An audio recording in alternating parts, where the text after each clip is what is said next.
Sana lahat ng Marites ganito magkwento. Sarap kaya makinig pag ganito yung bumabangka. Yung paraan niya sa pagdi-deliver ng istorya, sinasamahan niya ng action. Tapos samahan mo pa ng mga nakikinig ng mga tulunggis din. Talagang walang tapon kahit isang segundo. Sa mga hindi nakakaalam, halos 4 na oras na sila dyan. Pero di nila namamalayan, halos 4 na oras na rin silang nakatayo. Ito na talaga yung kanilang nakasanayan. Pero malaking tulong to sa kanilang pang-araw-araw. Dahil halos araw-araw nadadagdagan ng yung kaalaman. Pero hindi rin biro maging Marites. Minsan kasi nai-stress din sila sa kakabantay sa buhay ng iba. Kasi kung tatanungin mo sila kung diploma or diskarte, ang isasagot nila, manira na lang ng kapwa para makaangat. Yun kasi yung pinakamabisang paraan. May nakita kang taong umaangat, hilahin mo lang pababa. Ganun yung kanilang mga paninindigan. Itong si Tia Papa, pagkatapos ng usapan nila, lumipat naman siya ng ibang bahay. Pero na-record ko yung mga sinasabi niya. Ayan na nga, natakot na nga siya sa camera. Pumunta pala siya dyan para ibalita na may buntis daw na kapitbahay. Ito naman yung mga panghapon na shift. Sila nga yung Lawson family. Saktong-sakto kasi nagpa-manicure sila. Yung susunod na duty, si Robilin. Kaya obligasyon ni Ate Loren na ipasa kay Robilin yung mga nalaman niya kanina. Pag weekend naman, ito naman yung pinakamalupit na line-up. Kasi sabay-sabay sila ng duty. Si Robilin, si Ate Loren at ang leader nilang si Tia Papa. 3 oras nga din pala ako nakinig sa kanila. Mas maganda to kaysa makinig sa radyo. Kasi yung maririnig mo talagang yung realidad na nangyayari sa lugar niyo. Yung cool naman sa tupad yung pinag-usapan nila dito. Pag linggo naman doon na sila stress. Minsan kasi yung binabackstab nilang tao nalalaman yung mga pinagsasabi nila. Kaya nagtataka sila kung bakit daw nakaabot doon yung balita. Kaya nagalit sila sa akin kasi ako daw yung nagsumbong. Pero wala naman tayong magagawa. Ganun talaga pag Marites, ayaw nila na sila yung pinag-uusapan. Kaya ganito na lang kung magalit si Tia Bikay.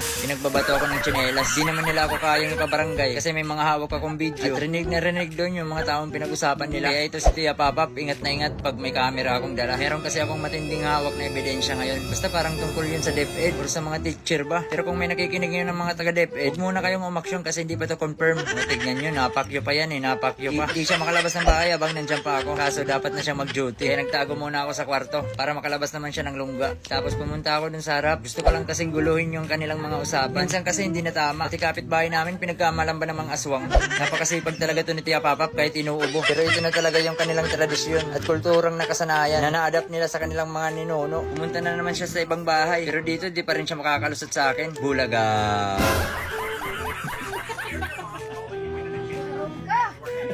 Dito, andito na naman yung taga-manicure. Sa ganitong klaseng trabaho kasi dapat chismosa ka. Kasi puro home service yung gagawin. Habang nasa likod sila Tia, andito naman sila Ate Loren naka-duty. Sila naman bahala magbantay ng mga mali dito. Kasama niya si Ate Nining at Robilin. May pinag-uusapan silang babae taga dun sa ibang barangay. Napaka-chismosa daw ng babaeng yun. Siyempre, pag chismosa, ayaw mo na ikaw na yung pag-usapan. At mga bandang hapon, andito na si Mana Medak. Isang kilabot din gumawa ng mga istorya. Dito rin si Tia SP, Ate Lisel at yung kumakanta si Vanessa. Dito nga ay masaya silang nagplaplastikan. Nagpupurihan kapag magkaharap. Tapos maya-maya magtatawanan sila kasi pinagtatawanan nila si Vanessa. Pangit to ng boses habang kumakanta. Ganun talaga, pag wala ka, ikaw na yung topic nila. Sobrang saya talaga nila habang may nasasaktan na iba. Problema lang, wala pang mga sinaing yung mga bahay niya. Lalo pag nag-overtime sila. Pero masaya ako na showcase ko yung mga talento nila. Hanggang sa muli, mga Marites.